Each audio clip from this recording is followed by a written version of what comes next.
Hello Chiranjeevi గారు. Hi Nagaraj. Easy English ముఖ్యంగా. So మీ institute నుంచి చాలామంది స్టూడెంట్స్ అదే నేర్చుకుని బయటకు వచ్చారు. అదొకటే కాదండి, స్కిల్స్ ఎక్కడ పడితే అక్కడ నేర్పించరు. లాంగ్వేజ్ పట్టు ఏ విధంగా ఉండాలి అనేది నేర్పించడంతో పాటు స్కిల్స్ మాత్రం చాలా తక్కువ మంది నేర్పిస్తారు. చాలా తక్కువ ఇన్స్టిట్యూట్సే చెప్తాయి ఎలా కూర్చోవాలి, ఎలా మాట్లాడాలి, ఏ విధంగా ఉండాలి, అండ్ ఎక్కడ భయపడాలి, ఎక్కడ భయపడకూడదు, కెరీర్ని ఏ విధంగా స్టాండర్డ్గా సెట్ చేసుకోవాలి అనేటువంటి. నాకు తెలిసి మీరు ఈజీ ఇంగ్లీష్ అనే 26 లక్షణాల్లోనే ముందు స్టార్ట్ చేసి చెప్తాను అనుకుంటాను. దానివల్ల ఎక్కువ రీచ్, గ్రోత్ ఆ స్టూడెంట్లో కనిపిస్తూ ఉంటుంది.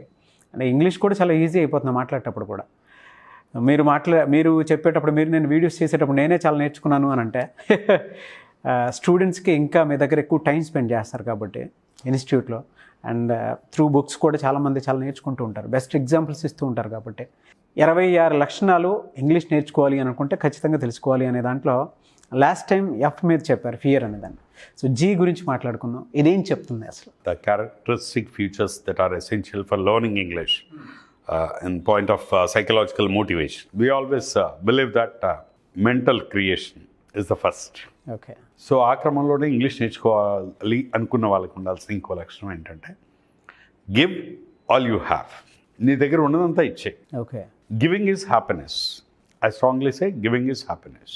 చాలామంది ఏం చేస్తారంటే ఇంగ్లీష్ నేర్చుకునే వాళ్ళు వీళ్ళంతా ఒక చిన్న తప్పు చేస్తూ ఉంటారు. ఏంటంటే ముందు 10 రోజులు ఈ గ్రామర్ నేర్చుకుందాం, 10 రోజులు వొకాబులరీ నేర్చుకుందాం, ఇట్లా అన్నీ నేర్చుకొని ఇంకా ఫుల్గా అన్నీ వచ్చాక పర్ఫెక్ట్గా అన్నీ దగ్గర పెట్టుకుని అప్పుడు మాట్లాడడం మొదలెడతాం అనుకుంటారు. కానీ అప్పుడు పర్ఫెక్ట్గా వీళ్ళు మాట్లాడతారండి అన్నీ నేర్చుకున్నాక, కానీ ఇంగ్లీష్లో కాదు, తెలుగులో. ఎందుకంటే the secret of speaking in English lies in how much you give. English మాట్లాడడం అనేది సీక్రెట్ ఎక్కడ ఉంటుందంటే ఇవ్వడంలో ఉంటుంది, తీసుకోవడంలో కాదు. ఫర్ ఎగ్జాంపుల్, అఫ్కోర్స్ ఇవ్వడం అనేది తీసుకోవడం మీద ఆధారపడే ఉంటుంది, తీసుకోకుండా ఇవ్వలేం. అయితే తీసుకొని దాచుకొని ఉంటే, ఇవ్వకుండా ఉంటే అది పనికిరాదండి. A word becomes your own when you hear it again and again, when you say it again and again. ఒక పదం వినడం ద్వారా చెప్పడం ద్వారా మాత్రమే నీ స్వంతం అయిపోతావు. ఇప్పుడు ఇవ్వడం తీసుకోవడం గురించి ముందు మాట్లాడదాం. ఇప్పుడు నేను ఊపిరి గట్టిగా బిగపీల్చాను, ఊపిరి బాగా పీల్చి ఇలా ఉంచుకున్నాను అనుకో, ఎంతసేపు ఉంచుకోగలను? ఏముండదు. ఊపిరి బిగబట్టినంతసేపు ఆనందం ఉండదు. కానీ ఒకసారి ఎగ్జైల్ చేశాను అనుకోండి, రిలాక్స్ అయిపోతాను. అంటే ఏదైనా తీసుకొని దాచుకున్నప్పుడు ఆనందం ఉండదండి, తిరిగి ఇస్తున్నప్పుడు ఆనందం ఉంటుంది. ఫర్ ఎగ్జాంపుల్ నాలెడ్జ్ కూడా అంతే. టీచర్స్కి మేము నేర్చుకున్నప్పుడు అన్నీ తీసుకుంటాం కదా, అప్పుడు ఆనందం ఉండదు. కానీ తిరిగి స్టూడెంట్స్కి చెప్తున్నప్పుడు మేము ఆనందంగా ఫీల్ అవుతాం. అందుకే చూడండి, సంపాదించే మగవాళ్ళ ఫేస్లన్నీ ఎప్పుడు కూడా సాడ్గా ఉంటాయి. షాపింగ్ చేసే ఆడవాళ్ళ ఫేసులు చూడు ఎలా వెలిగిపోతూ ఉంటాయి. సరదాగా చెప్తున్నాను. వాళ్ళు షాపింగ్ చేసేప్పుడు చూడండి, ప్రపంచంలో ఉన్న ఆనందం అంతా వాళ్ళ ఫేస్లో ఉంటుంది. ఎందుకంటే దే గివ్. డబ్బులు ఖర్చు పెట్టేస్తూ ఉంటారు. ఎంతంటే అక్కడ ఇంకో థాట్ ఉండదు, అద్భుతంగా ఉంటాయి ఫేస్లు. ఈ సంపాదించేవాడికి మాత్రం సాడ్నెస్ ఉంటుంది ఎప్పుడు. అందుకే తీసుకోవడంలో కదా ఆనందం గివింగ్లో ఉంటుందని చెప్పడానికి చెప్తున్నాను. సో అలాగే డబ్బు ఎంత సంపాదించుకున్నప్పుడు ఆనందం ఉండదండి, దాన్ని తిరిగి ఎలా ఖర్చు పెడుతున్నాం అనే దాన్ని బట్టి తిరిగి ఖర్చు పెట్టేప్పుడు ఆనందం ఉంటుంది కదా. So in the same way spoken English నేర్చుకునే వాళ్ళు ఏంటంటే, ఈరోజు క్లాస్లో నేర్చుకుంది, ఈ గంటలో నేర్చుకుంది నెక్స్ట్ గంటలో వాడేయాలి. ఇవాళ విన్న క్లాసు మళ్ళీ వెంటనే బయటికి ఎక్సైల్ చేస్తూ ఉండాలి, అంటే ప్రాక్టీస్ చేయాలి. అయితే మన వాళ్ళని ఇంగ్లీష్లో మాట్లాడండి ఫస్ట్ డే అనగానే ఏమంటారు తెలుసా? సార్ ఇవ్వాలిగా సార్ జాయిన్ అయింది, వారం రోజులుగా సార్ జాయిన్ అయింది, ఏమొస్తుంది సార్ మాకు ఇప్పుడు ఎట్లా మాట్లాడతాం సార్ అంటారు. కానీ ఈరోజు ఏదో నేర్చుకున్నావు కదా, నేర్చుకుంది ఇవ్వాలి. దానికి బెస్ట్ ఎగ్జాంపుల్ చెప్తాను. మన ఊర్లో మీకు ఐడియా ఉందో లేదో, గ్రామీణ ప్రాంతాల నుండి వచ్చిన వాళ్ళకి ఐడియా ఉంటుంది.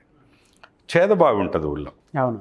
ఆ బావిలో ఒక 1000 లీటర్ల నీళ్ళు వస్తాయి అనుకున్నాం రోజు, ఊట అంటాం. అవును, ఐడియా ఉంది. సో ఒక 1000 లీటర్లు రోజు వస్తాయి అనుకున్నాం. మనం 1000 లీటర్లు బకెట్లతో తోడేసాం. రేపు మళ్ళీ 1000 లీటర్లు వస్తాయి. అవి తోడేస్తే మళ్ళీ 1000 లీటర్లు వస్తాయి. రోజు 1000 లీటర్లు వస్తూనే ఉంటాయి. 10 రోజులు తోడలేదనుకో, మరి ఆ బావికి రోజుకు 1000 లీటర్ల నీళ్ళు తెచ్చే కెపాసిటీ ఉంది కదా ఊట. 10 రోజులు తోడకపోతే 10,000 లీటర్లు అయిపోతాయి. అందులో నీళ్ళు ఎక్కి బయట నుండి వెళ్ళిపోవు. అదే 1000 లీటర్లు ఉంటాయి. అందులో ఉన్న 1000 వాడితేనే ఇంకో 1000 లీటర్లు వస్తాయి. ఆ నీళ్లు తీస్తేనే ఫ్రెష్గా ఉంటాయి. ఆ జల అనేది కంటిన్యూ అవుతూ ఉంటుంది, ఊట కంటిన్యూ అవుతుంది. కొంతకాలం ఆ బావిలో నీళ్లు తోడకపోతే ఆ ఊట మొత్తం ఆగిపోతుంది, నీళ్ళు వచ్చే సోర్స్ అన్నీ బ్లాక్ అయిపోతాయి, వాటర్ స్టాగ్నేట్ అయిపోతుంది, ఆ బావిలో నీళ్ళు టేస్ట్ కూడా ఉండవు, ఫ్రెష్నెస్ పోతుంది. అలాగే ఇవాళ ఇంగ్లీష్లో నువ్వు sorry, thank you, please, come here, go there, good morning, good afternoon, good evening ఏదో 4 ముక్కలు నేర్చుకున్నావు, సాయంత్రమే వీటిని వాడేయాలి. అందుకంటారు fools wait for the opportunities but average people use opportunities and clever people create the opportunities. Opportunities సృష్టించుకొని మాట్లాడాలి. నేను చెప్తాను, నేను ప్రాక్టీస్ చేసినప్పుడు ఇంగ్లీష్ నేర్చుకున్నప్పుడు ఇలాగే చేశాను. ఒకరోజు నేను మా ఫ్రెండ్ నుండి అరే ఒక వైట్ పేపర్ ఇవ్వరా అన్న. వాడు కొంచెం నాకంటే తెలివైనవాడు. వాడు చెప్పాడు, అరే వైట్ పేపర్ని ఎప్పుడు 1 వైట్ పేపర్ 2 వైట్ పేపర్ వద్దా, 2 వైట్ పేపర్లు ఇవ్వు, 4 వైట్ పేపర్లు ఇవ్వు, ఇది బండ తప్పురా ఇంగ్లీష్లో, ఇలా అనొద్దు, give me a sheet of paper అనాలి, లేదా give me a piece of paper అనాలి అని చెప్పాడు. మళ్ళీ ఎక్కడ మర్చిపోతానేమో అని వాడు చెప్పిన విషయాన్ని క్లాస్లో వెనక్కి వేరే ఫ్రెండ్స్ దగ్గరికి వెళ్ళి, ఏ can you give me a piece of paper, can you give me 2 sheets of paper అంటూ ఒక 4 మీద వాడేశాను. అది ఎక్కడ మర్చిపోతానేమో అని. ఆ రోజు నుండి మా ఫ్రెండ్స్ అంతా నన్ను కామెంట్ చేసి పీస్ ఆఫ్ పేపర్ గాడు వస్తాను రా అని మొదలెట్టి, అది పీస్ ఆఫ్ పేపర్ గాడు వస్తాను రా అని నేను పర్టికులర్గా అది వాడాను కదా అని నన్ను అలా కామెంట్ చేశాడు. కానీ నాకు ఆ పీస్ ఆఫ్ పేపర్ అనేది ఇన్ని సంవత్సరాలు గుర్తుండడానికి కారణం ఆ వర్డ్ నేను నేర్చుకున్న విధానం. అవును. నేనేం చెప్తానంటే ఇవాళ అయితే వీళ్ళని స్టూడెంట్స్ని మేము మాట్లాడండి ఇంగ్లీష్లో అంటే వీళ్ళు ఏమంటారు తెలుసా, సార్ ఏమొస్తాయి sir, sorry, thank you, please, ఇవే కదా సార్, ఇవి తెలిసినాయి కదా సార్, ఇవి వాడితే ఏమొస్తుంది అండి. పోనీ తెలియని పెద్దవి మాట్లాడమంటే అవి రావు కాదు సార్ అంటే బేసిక్గా రాని ఏమో రావని మాట్లాడడం, వచ్చినవేమో ఇవి తెలిసినాయి కదా అని మాట్లాడాం. మనం బేసిక్ ఏంటంటే మనం అందుకే మాట్లాడడం అలవాటు చేసుకోవాలి. గివింగ్ ఎంత మాట్లాడుతూ ఉంటే అంత స్పోకెన్ ఎబిలిటీ పెరుగుతూ ఉంటుంది. Give all what you have. And ఇచ్చే పిసినార్తనం ఎందుకండి, దాచుకొని it's matter of your words and voice కదా. ఇవాళ నేర్చుకున్న దానికి 4 పదాలు కలిపి వాడాలి. So like give wherever you have opportunity. Thank you so much Chiranjeevi garu. No words.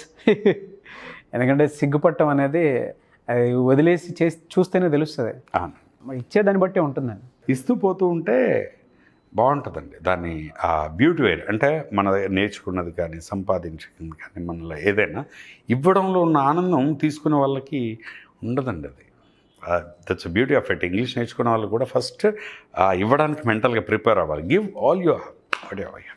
Very good sir, చాలా బాగుంది. Thank you so much Chiranjeevi గారు.